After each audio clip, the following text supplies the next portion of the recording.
भगवान ने शरद की रात्रि को देखा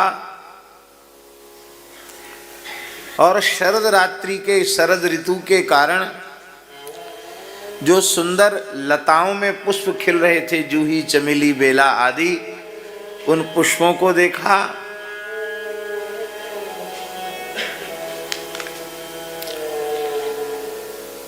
तो उनके मन में रास का संकल्प उत्पन्न हो गया।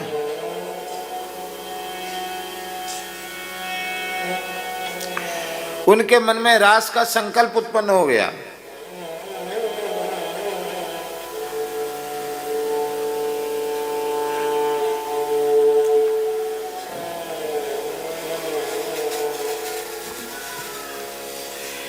इसका आशय यह है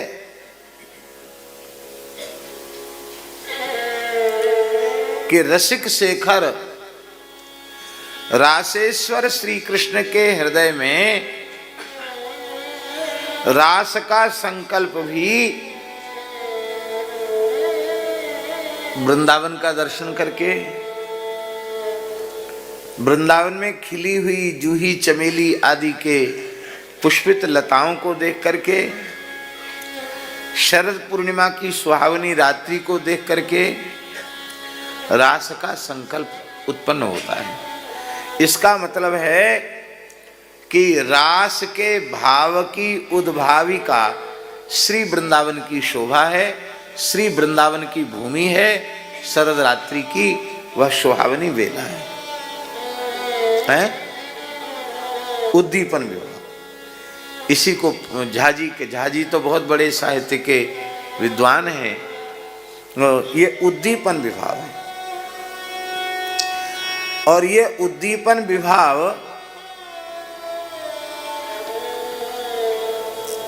श्री वृंदावन की भूमि में ही है। भगवान श्री कृष्ण मथुरा लीला भी करते हैं और कई वर्षों तक मथुरा में विराजते हैं भगवान। वृंदावन में तो 10 साढ़े 10 वर्ष, इसके बाद 1 वर्ष गुरुकुल में, और 17 वर्ष तक तो जरासंध ही आक्रमण कर, हर वर्ष आक्रमण करने आता है। तो 1 वर्ष वो और 17 वर्ष ये, 18 और कुछ आगे पीछे जोड़ लो तो 20 वर्ष। ब्रजलीला के बाद लगभग 20 वर्ष गुरुजी श्री कृष्ण मथुरा में रहे। कितनी शरद पूर्णिमाएं आई। मथुरा भी भगवान का नित्य धाम है, पुरी है, पर मथुरा की भूमि में रास की भावना का उद्दीपन नहीं हुआ।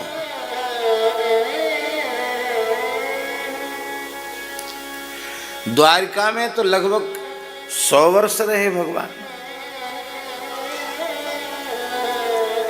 लेकिन द्वारिका लीला में भी रास का उद्दीपन नहीं हुआ। सुंदर बगीचा है, द्वारिका साक्षात वैकुंठ है। वहां गुरुजी गोपी तालाब एक जगह है, यहां से गोपी चंदन निकलता है। वहां श्री गोपीनाथ जी का मंदिर है।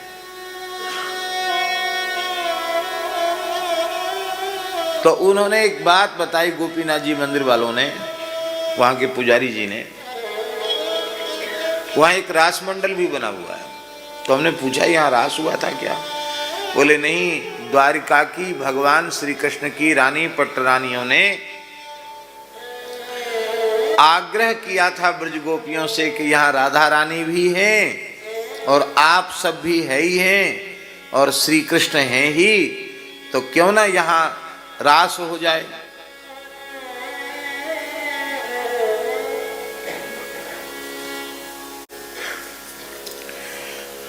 अतिशय आग्रह देख करके रास की तैयारी की गई। द्वारकाधीश जी की साज सज्जा, द्विज मुरली मनोहर, मयूर पिच्छधारी,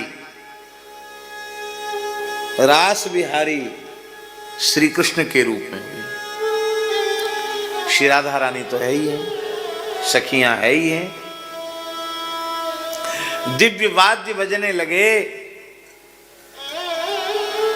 द्वारकाधीश की रानियां पट्टरानियां वहां उपस्थित थी और रास के आरंभ में हम आप सब दर्शन करते ही हैं।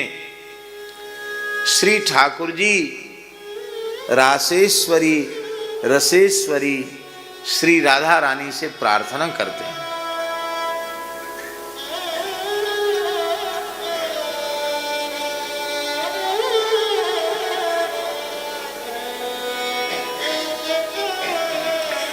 हे श्री श्यामाजू, आपके नित्य रास को समय है गयो है,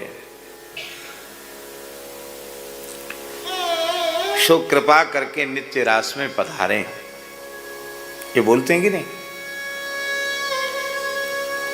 और श्री ठाकुर जी की यह प्रार्थना सुनकर श्री राधा रानी कहती हैं, अच्छो प्यारे, माने उनके भाव का अनुमोदन करती हैं। और जब अनुमोदन करती हैं तो चलो चलें सब सखियन लय उर नवल कुंज के माँ, रास शुरू हो जाता है।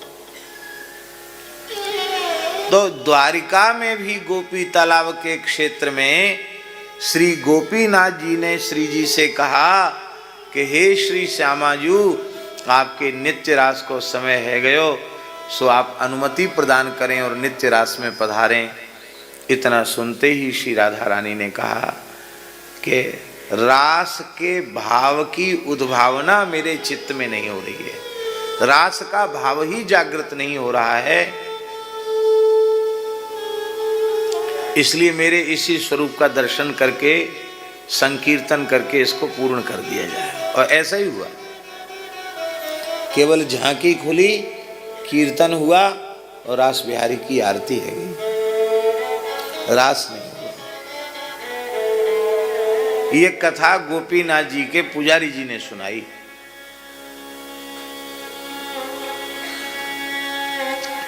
इसका मतलब है मधुर रस, मधुर लीला की जो प्रकाशिका है वह अत्यंत रसमयी ब्रजभूमि ही है।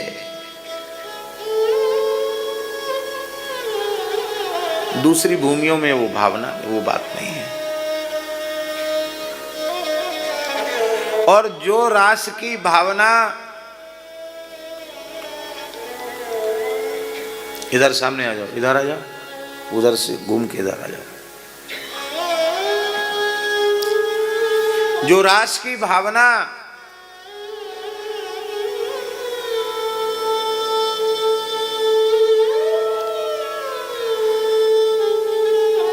वृंदावन में है, वही रास की भावना श्री चित्रकूट में है।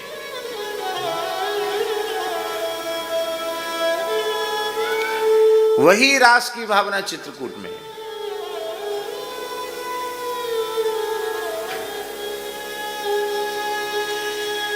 इसीलिए श्री राधा कृष्ण का सुख विलास वृंदावन है और श्री सीताराम जी का सुख विलास श्री चित्रकूट है।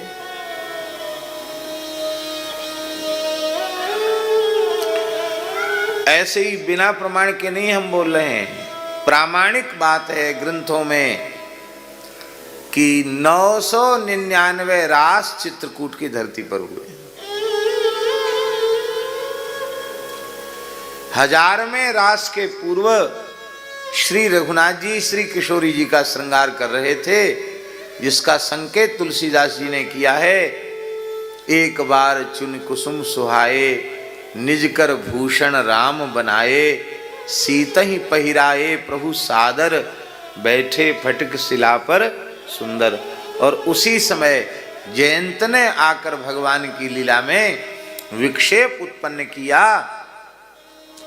तो ठाकुर जी ने कहा कि 1000वें रास में विघ्न आ गया, इसलिए इसको यहीं संपन्न कर दो। अब इसकी पूर्णता तो वृंदावन में होगी। तो 1000वां महारास श्रीधाम वृंदावन में हुआ। 999 अप्रकट हैं, सबको उनका रहस्य मालूम नहीं है, पर ये 1000वां रास प्रकट रास है। आज वैसे भी समय बहुत कम है, नहीं तो इस विषय की हम चर्चा करते। हनुमत संहिता आदि ग्रंथों में, लोमस रामायण में, भुषुंडी रामायण में, अनेक आर्ष ग्रंथों में इसकी चर्चा की गई।